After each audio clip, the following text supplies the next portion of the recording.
Yeah, all right. Well, wow. Welcome. And really, truly, thank you all for coming today. It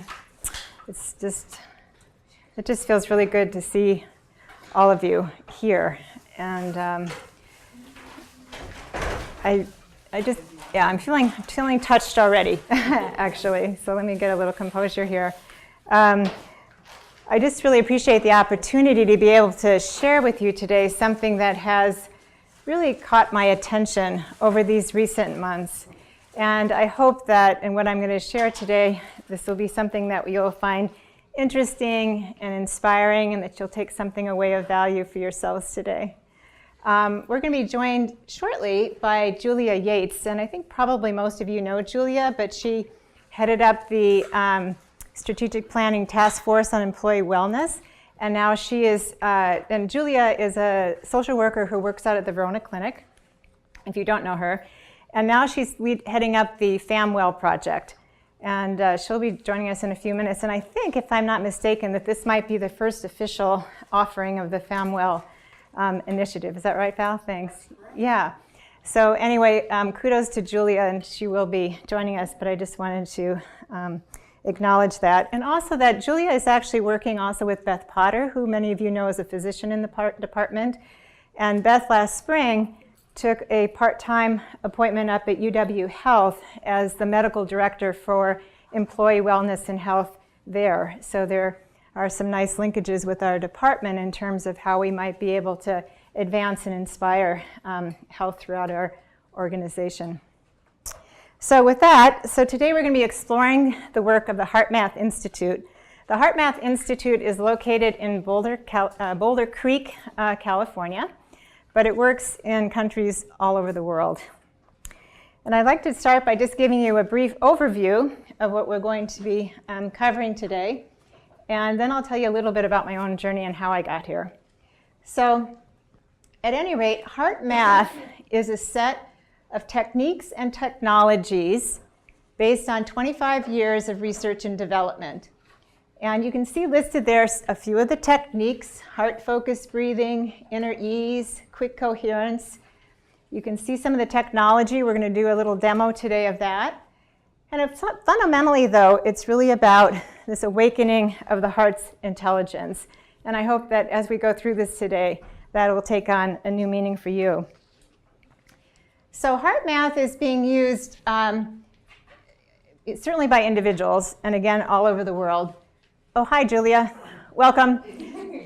Just so you know, we did, yeah, and we let people know that you're our lead with FamWell these days, so we're happy about that.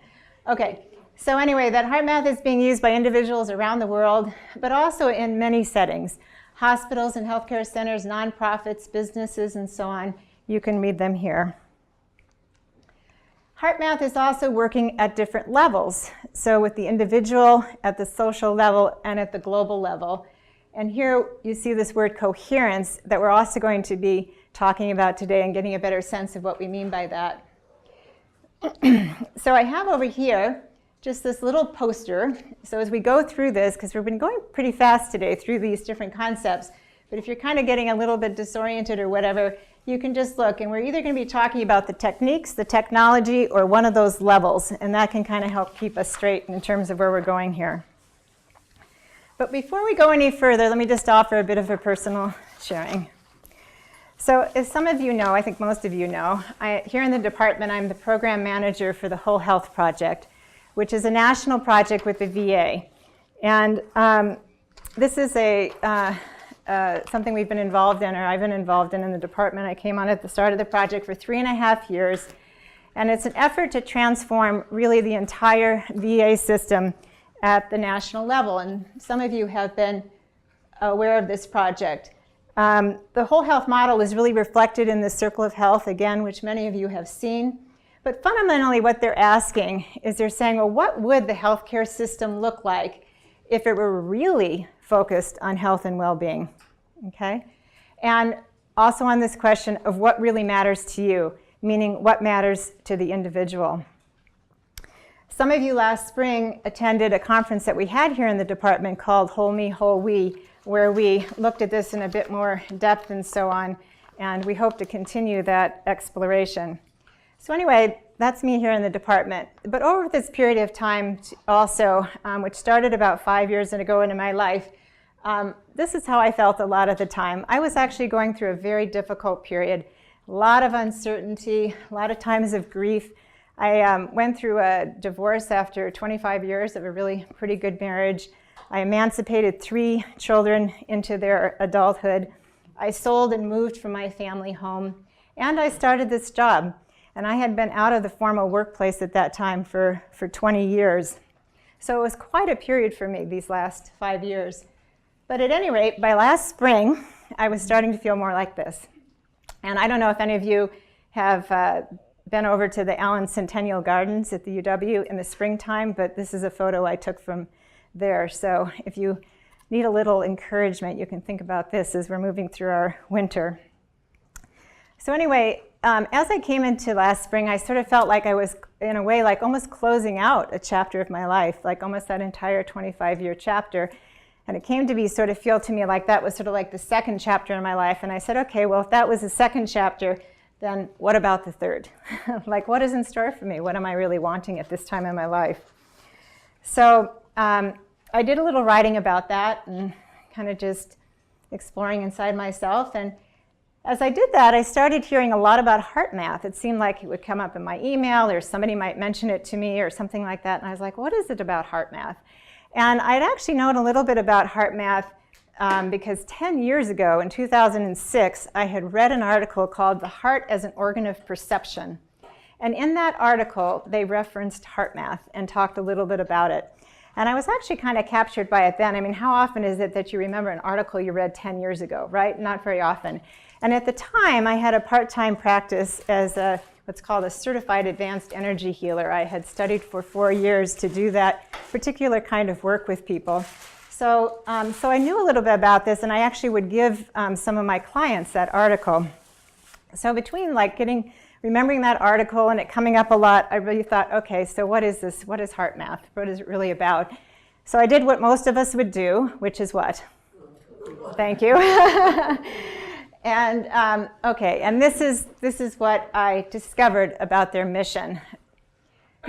So the mission of HeartMath is to help people bring their physical, mental, and emotional systems into balanced alignment with their heart's intuitive guidance. And I thought, oh, I like that. Then it went on.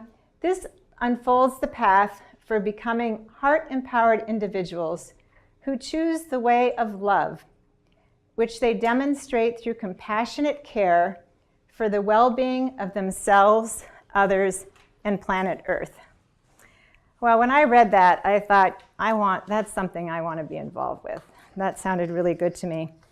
So then I found out that they had something they called the Organizational Trainer's License. So as opposed to all the work that they do for clinicians, they also work with, as you saw, all those organizations and so on.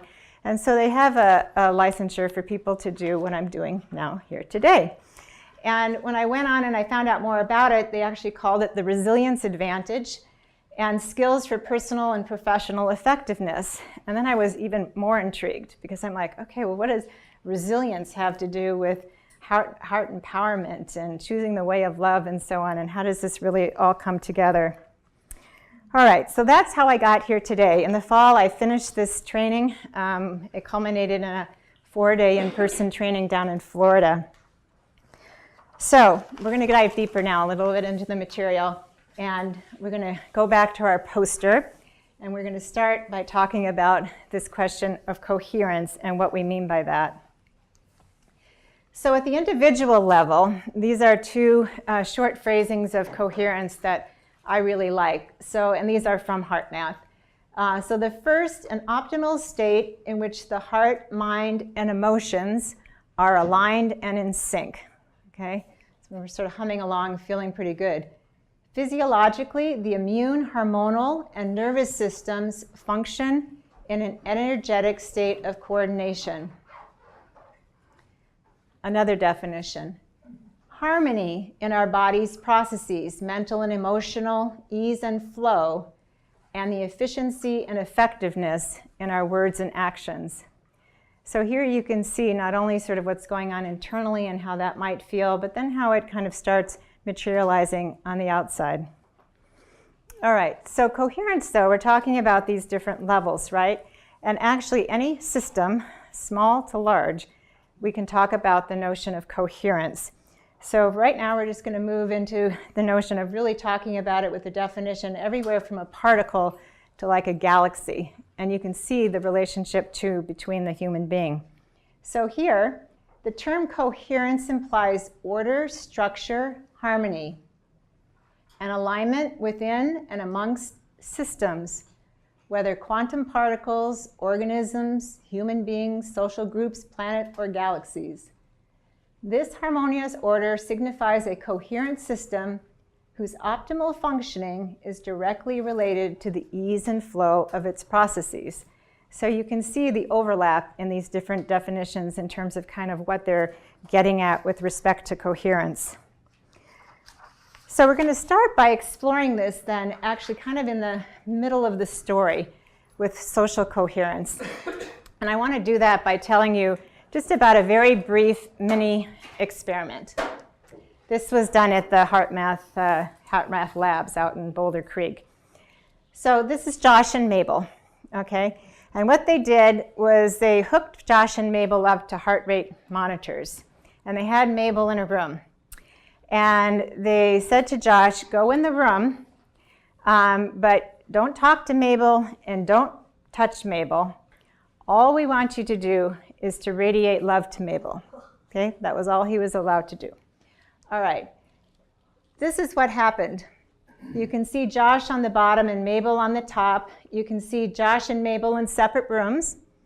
Okay, you can see what's going on a little bit with their heart. We'll get into that more. I just want you to get the feel of it from this picture, okay? Josh enters the room. Look what happens with respect to their hearts, okay? No talking, no touching. And then Josh leaves the room, and of course, Mabel isn't so happy about that, and her heart starts going again, okay? So, at any rate, it's just this notion that there's a lot more going on than we may think, right? And at one level, we all sort of know about this, right? We know when somebody is feeling. We don't have to touch them or talk with them, right? To know how they're kind of doing. But to see actually the science, I think, is really quite beautiful.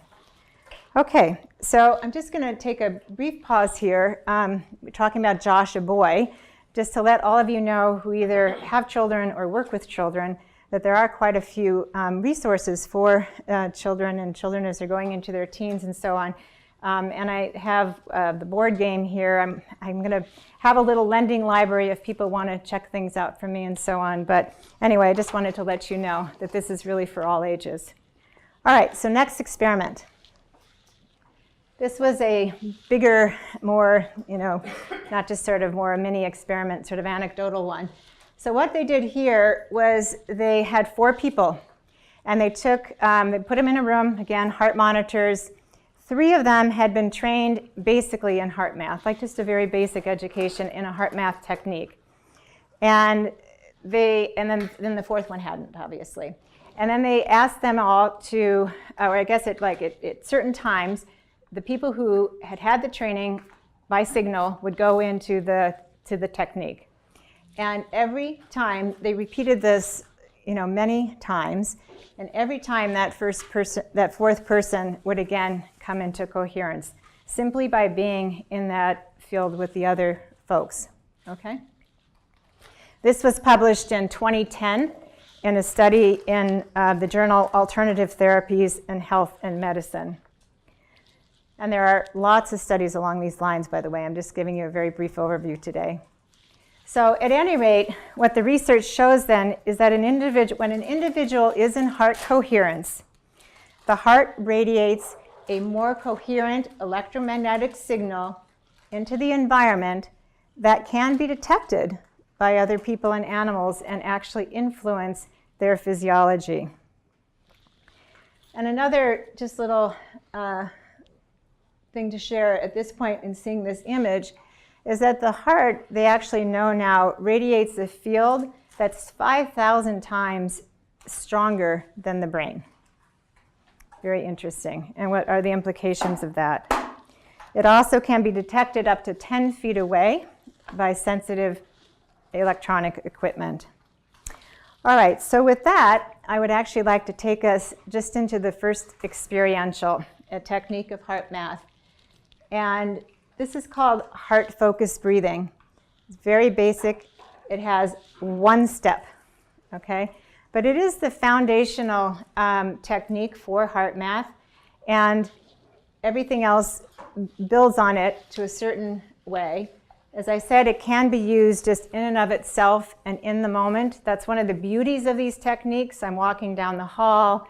I've had a hard day. I'm going home. I can do this in the car, that sort of thing. This is meant to be like real time so that we're staying in that alignment. Okay, so anyway, are we ready to try this? Okay. So what I'm going to do is I'm going to read you I'm just going to read it through twice. So this will be very quick and sweet. And you can do this with your eyes open or your eyes shut or whatever comfortable for you. Okay? All right. Focus your attention in the area of the heart. Imagine your breath is flowing in and out of your heart or chest area, breathing a little slower and deeper than usual. Inhale, 5 seconds. Exhale, 5 seconds. Or whatever rhythm is comfortable for you. Focus your attention in the area of your heart. Imagine your breath is flowing in and out of your heart or chest area, breathing a little slower and deeper than usual. Inhale, 5 seconds. Exhale, 5 seconds, or whatever rhythm is comfortable for you.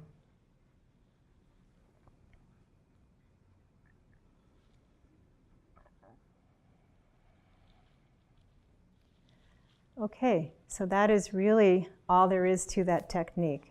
Very simple, very easily learned. It's part of the beauty of HeartMath. Now, as I have thought about this a little bit, there's a couple of things that have come to mind. One is that, and there's many ways, I've already suggested a few where you could use this, but I wish I had had this when I was raising my kids. You know? Not only for me, right? But how beautiful would it be to work with your child and say, you know, or just even to model that. I'm feeling kind of upset now. I think I need to do just a few heart-focused breaths, right? Or they're upset. Hey, how about if we do a few heart-focused breaths together?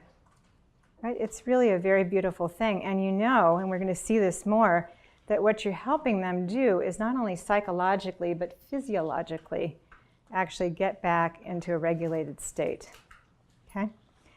Another thing I was thinking about is that, you know, with this VA project, one of the fundamental aspects of the VA project is to advance sort of the notion of mindful awareness and to work with those concepts and so on. And one of the things when we go into VA facilities around the country, we're asking physicians to work with and to experiment with is, you know, doing some breathing with their patients.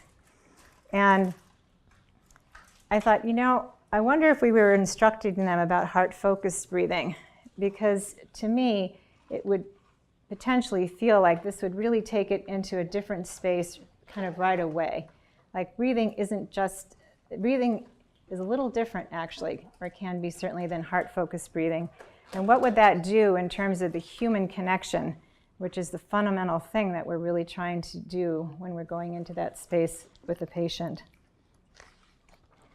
All right, so we're going to continue taking this a little bit deeper now. We talked a bit about the social level into the individual level. And we're going to look and see how these things start pulling together. So anyway, at the individual level, basically we're energy systems, right, that expend and renew energy. How are common ways that we do that? What are you all doing right now? Eating, right? Okay, that fuels us, right? At night, sleep. We all need sleep. That restores us, okay? But it's also much more nuanced than that, right, in terms of how we expend and renew energy. So in HeartMath, one of the key concepts, whoops, I thought I had changed out this slide. That's fine, we can use this one. Just a little surprise. In HeartMath, we use the notion of resilience, okay, as a key concept with respect to this notion of like, do we have the energy we want, okay? And that coherence and resilience are related. We all know that when we're feeling resilient, like our energy is up and we have what we want, right, we can stay in more coherent. We're a lot less likely to fly off the handle or get upset or whatever those other things might be. Sometimes, though, I think, certainly in my thinking over time, I always thought about resilience as sort of like either you have it or you don't, right? We sort of like a zero-sum game. Wow, that person's really resilient. But what the research is really suggesting is that resilience can be built. This is something that we can actively work on, and we're talking about things like fatigue, overwhelm, burnout, even when you're just, at your email all day or whatever you're doing. These are things that we can really learn real time to work with. So let's look a little bit more at the notion of resilience. So essentially, we can think about it as having 4 different domains, and I think this will be really clear to everybody, that you would have physical, mental, emotional, and spiritual resilience, okay? And that these domains interact with each other a lot, all right? So like if we're, physically feeling pretty good, oftentimes, that affects the mental and the emotional too, and so on. If we're not, then it's the other, and so on, okay? So what I'd like to do is actually do a very quick little exercise with all of you where I'd like you to pair up, and I'd like you to just look at these 2 questions. We're just going to do like this for just a quick 2 minutes, okay? The first question I'd like you to share on, if you're willing, or whatever you're want to share, just very simply, is what area or areas do you feel like you're strongest? Like where do you feel the most resilience for yourself as an individual? And then the second one is what tends to drain your energy? Like what are the circumstances in your life that tend to drain your energy? Okay? So could you just pair up, or 3 just real quickly here, and we'll just do this and...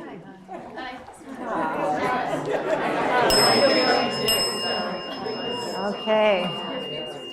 Well, that's a great discussion around that. That's wonderful. Okay, so what I'd like to invite right now is just for a couple of you, if you're willing, just to share with me what are a few of those situations that drain you. Anybody just willing to offer one up? I will. Yeah. I realize that I'm strong in the physical and the mental, but when something goes to my heart, that's when it drains me. So Okay. Emotional. Uh-huh. Either a judgment from someone else or something that triggers not feeling worthy. I always forget if judgment has an E or not in it. I don't think it does.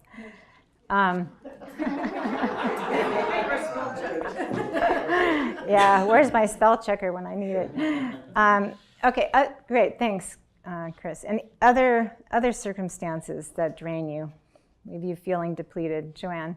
Things that you lack control over. You have to work in under certain boundaries, and if there's things that you can't control, but you're forced to work in that context. Good. Okay. Yeah. Family dynamics sometimes. Oh, ever? Never? Really? Okay, great. All right, so we're just going to leave it at that for the moment. And what Chris talked about first is this notion of emotions. And what we're going to talk about here is that it is in the emotional realm where we tend to drain our resilience. It's like kind of this constant little, as if it's pulling in our energy, right? And because what is it about family dynamics, right? It's the frustration or the anger or, that feeling like you're not, when this is going on, are you in coherence as a family? No, right? And it just like drains you, right? Okay, lack of control, same thing. Not a state where you're feeling like you're in sync and things are going, okay? So, but again, what the research shows is that it is the way that we drain ourselves most is actually through that emotional realm. And in HeartMath, what we talk about then is depleting emotions, fear, frustration, impatience, and renewing emotions, okay? And that these are fundamentally related to how resilient we are in terms of where we're spending our time, because we're always somewhere, right? We're always somewhere in that emotional space, okay? So where are we and how's that going? And then that there is the capacity, we all have the capacity to come into and knowing really ourselves and using intelligent energy management in order to actually have more control in situations where we feel out of control or whatever we're feeling, in order so that they don't drain us and take down our resilience and so on.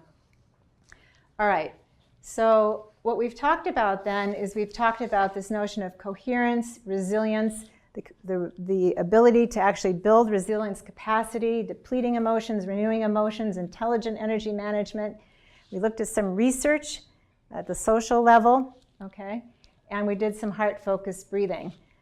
But we haven't really talked about how the heart relates to that, okay? So we're going to try to pull that together now. What's the heart got to do with it? Okay.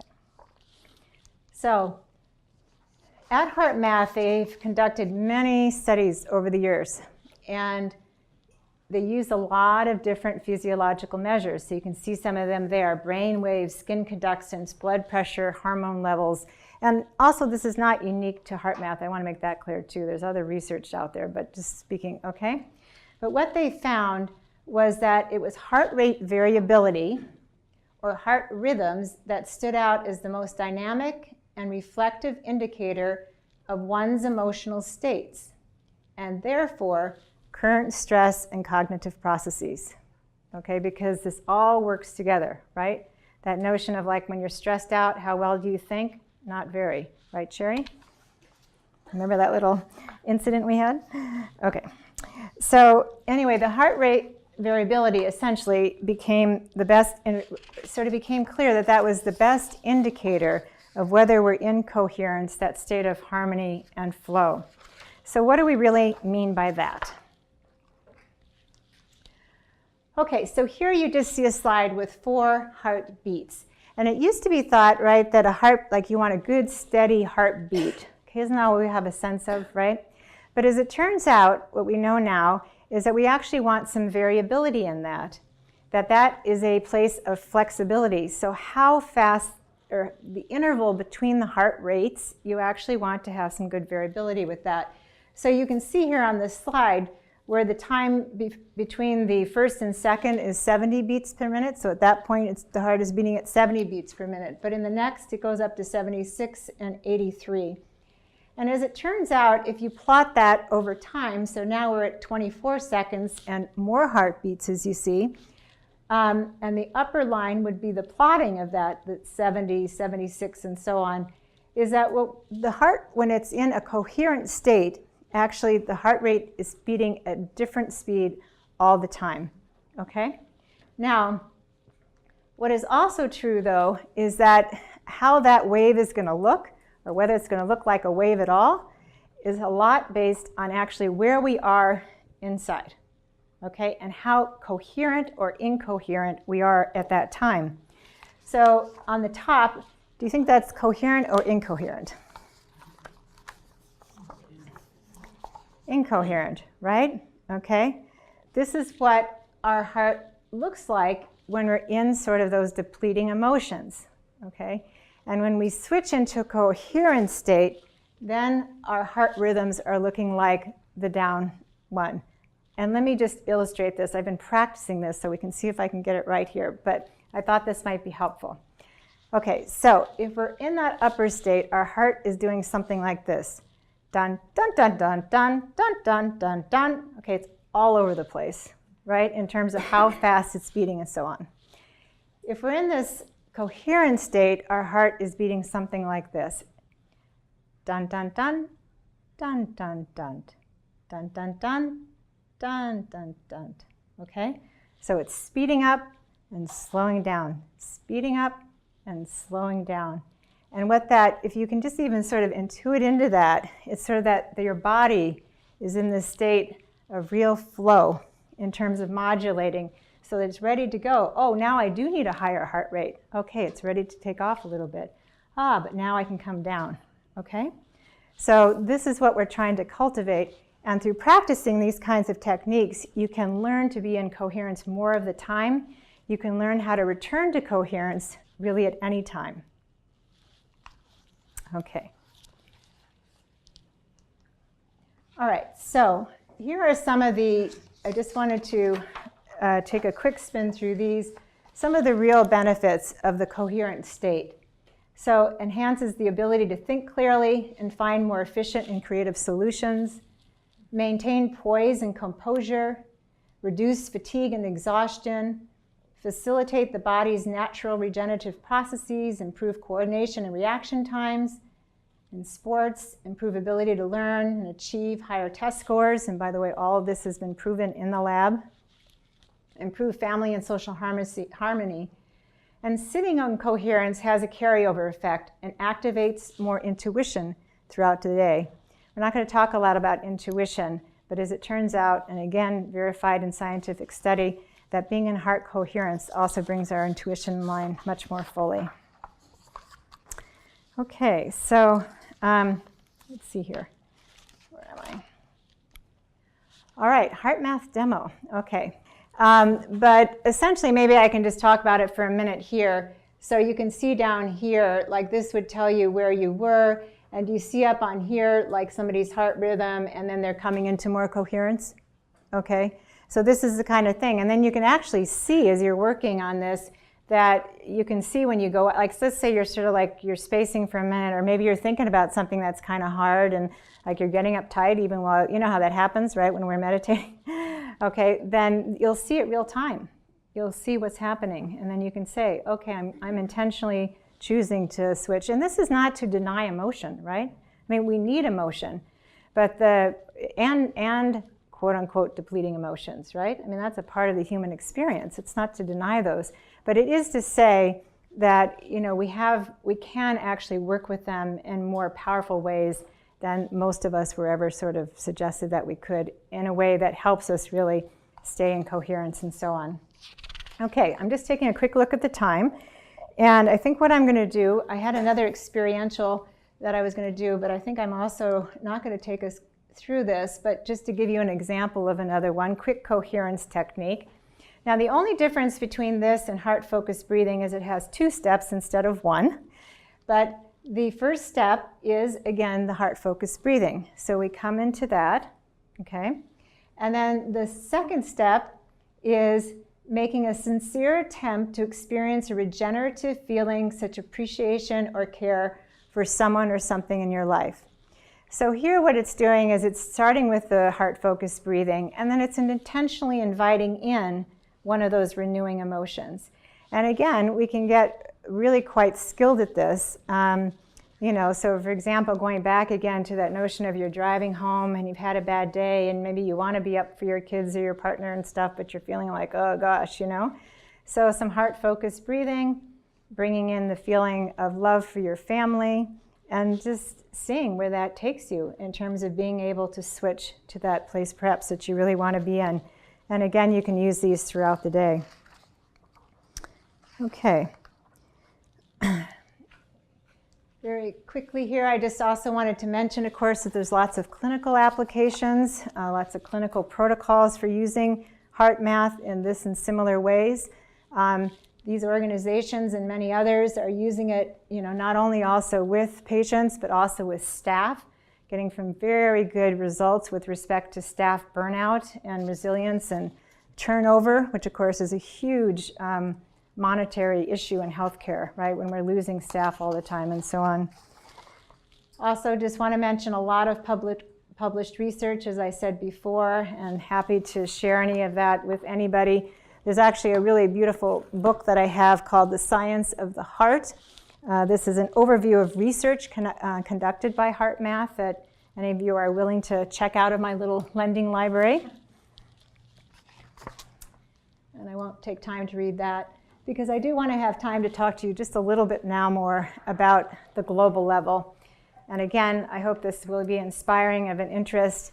It warms my heart during these somewhat disconcerting times and uncertainty that we're all in, that people are really paying attention to this and, in powerful ways, including bringing the science to it. So anyway, this is a particular initiative of the HeartMath Institute called the Global Coherence Initiative. This is its particular mission, a science-based, co-creative project to unite people in heart-focused care and intention to facilitate the shift in global consciousness from instability and discord to balance, cooperation, and enduring peace. So again, in my mind, a very beautiful mission. I'm not going to go through the hypotheses, but I'm going to tell you that basically they're in the process, I think they have 7 now, of what they call magnetometers, and they're going to have 12 all over the world to measure things like what's actually going on in the field, not only with the earth and so on, but then looking at like when there's major human emotional events, how that is all impacting one and the other, and looking at, just that interrelationship, that deep interrelationship, but from a scientific point of view. Here's the monitoring magnetometer in Boulder Creek, California. All right, so before we close, I just wanted to return a little bit to my personal story. So when I decided to do the training program, I also found out that they were going to have in December a meeting of an international meeting of HeartMath. It was going to be down in Mexico. And I sort of thought, well, it sounded kind of intriguing. But I had to decide whether I was going to go to that before I went to and finished up this in-person part of the training, because I wouldn't have time after the November training to sign up for this one in December. So I kind of bit the bullet, and I decided to do them both. And I scheduled myself a week's vacation to go down to Mexico and to be a part of this. And I'm so glad I did. And I just met amazing people from all over the world using HeartMath, and I wanted to tell you about a few of them. So on the left-hand side, this was a husband and wife, Christina and Pek Cho from South Korea. And Christina is actually kind of a celebrity in South Korea. She does a lot of television stuff on wellness and documentaries and all that kind of stuff, quite well known. And Pek actually happened to be he went to school here at the UW as an engineer. But now their full-time work is dedicated to HeartMath, and they, for example, have trained 250,000 teachers in South Korea in HeartMath. That's half of the teachers that they have in South Korea. So they're using it big time in education and with students. On the top, Inez and Ignacio, they're from Colombia. They're brother and sister. He's a surgeon and she's an economist. And they're working on sort of the building of Colombia post the war, and a very long history of war and conflict there. And they're using HeartMath in all kinds of ways. And I'm going to tell you just a little bit more about them in a minute, because they're also working on the health system down there as part of their effort. And down below, we have Maj. Maj is an American, but born of a Turkish father and a Syrian mother. And he has dedicated his life at this time now to helping the Syrian refugees over in Lebanon. So he spends 70% of his time over in Lebanon working with them with HeartMath. And I just wanted to show you this beautiful picture for all of us who are, somewhat pained by what's happening with the refugee community and in that part of the world and so on. This is a picture of a Syrian girl doing HeartMath in one of the Lebanon centers. Quite beautiful. All right, so then to tell you just a little bit more about also Ignacio and Inez. So we spent a lot of time together when we were in Mexico, and Ignacio and Inez were very interested actually in the whole health project, because as I said, they're working both on this, peace process and the reconciliation between all these different factions and using HeartMath as part of that and so on, but they're also involved in the healthcare system. And so we had long conversations about what the VA is doing and how that dovetails with other organizations here and what they're doing and how we're trying to transform the healthcare system and really make it a system that's health and well-being based and not about disease care. Well, yes, okay, we need that too. I don't mean to discount that in any way, but right, where is our focus and where is our emphasis? And anyway, so I got an email from Ignacio about 2 weeks ago, and it was just really a beautiful email. And he wrote to me and he said, I want to tell you that yesterday I participated in a very special meeting. And then he told me that there was this organization called the Fast Track Institute, who had been looking for a project, a healthcare project, what would be identifying a healthcare problem and then working on it. And you can see some of the people that were involved in it. So, the director of Singularity, Google's University, this other Maurice Ferre, medical doctor and founder of MediBiotech Businesses, Rodrigo Arbeliesa, I'm not sure how to pronounce that. Armando could help me maybe. Who led the UN's program, A PC for a Kid. So this is an international effort, but they're working there in Colombia with this part. Anyway, he wrote me and he said, I participated with a group of about 30 people sharing ideas about it. Our final proposed problem was this one. The healthcare system in Medellin is not directed to achieve the well-being of the human person. So this was directly influenced by the conversations that we had in Mexico and talking about HeartMath and whole health and how these could come together. One is sort of a framework for looking at one's life and health and so on. And then HeartMath potentially is coming in and helping with the self-regulation. And it's not that there aren't other things that are doing this and looking at it, but there's a beauty to the HeartMath system with the techniques and the technologies and the research where it all really comes together. And also working at those different levels of the individual, the social, and the global. All right, so we're almost done here. Now, throughout the presentation, we've seen this in the upper right-hand corner of the slides, and I just wanted to spend a moment here. This is HeartMath's new logo that they're just coming out with, plus heart, okay? And what they're essentially wanting to convey is that this isn't about letting go of any other aspect of ourselves. Right? It's not about not honoring our brilliant minds and the needs for that or whatever else we consider essential aspects of our heart, of ourselves. But it is about saying, okay, well, how about adding a little bit more heart wherever and whenever we can and how we feel called to do that in our lives.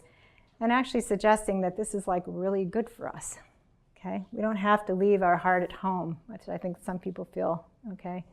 And that it has a powerful and helpful relationship to all of our cells at all levels, okay? So one of the other key leaders at HeartMath, I think, summed it up really well. He said, simply put, HeartMath is a system for awakening and developing our heart's intelligence. All right, and while I'm finishing, I'm going to start passing around these beautiful treats that Regina made for us today.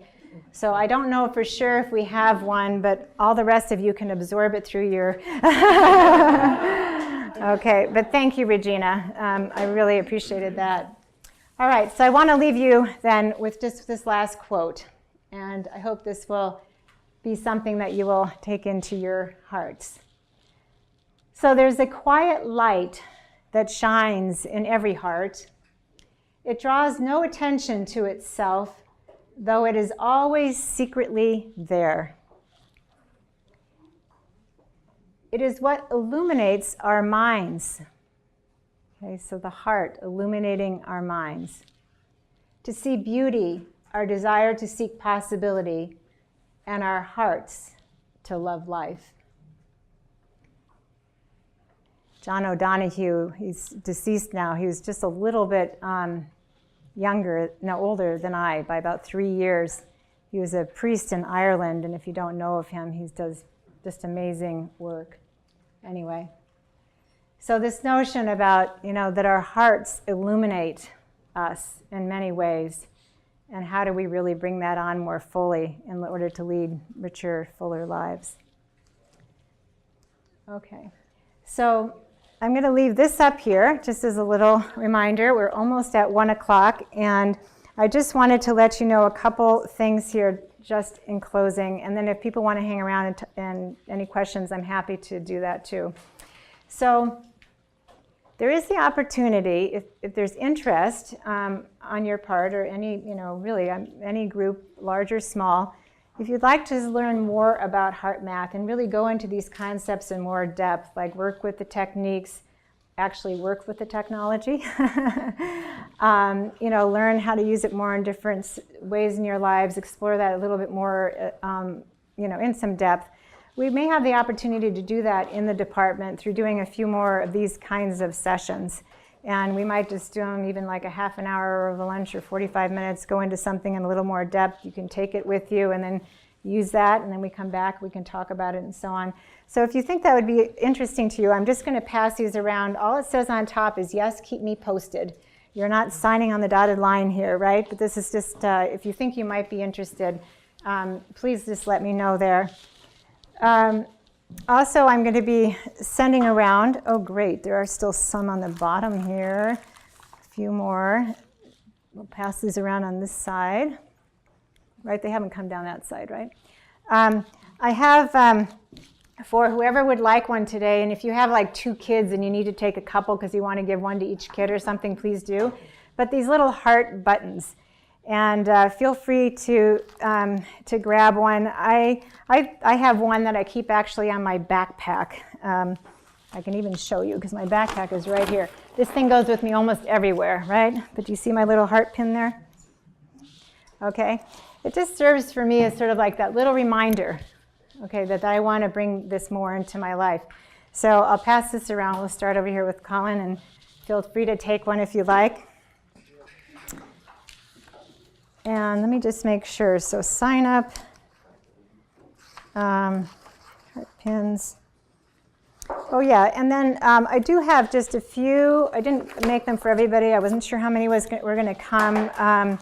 But if you want a handout that covers a few things that we talked today, like a little bit more on the heart-focused breathing, a little bit more on the renewing emotions and so on, feel free to grab one of these. And if you don't get one and you desperately want one, I'm happy to supply you with one as well. So at any rate, at 2 minutes to 1, I'm done with what I wanted to at least formally share with you today. So happy to take any questions or open it up for discussion. Okay, thank you.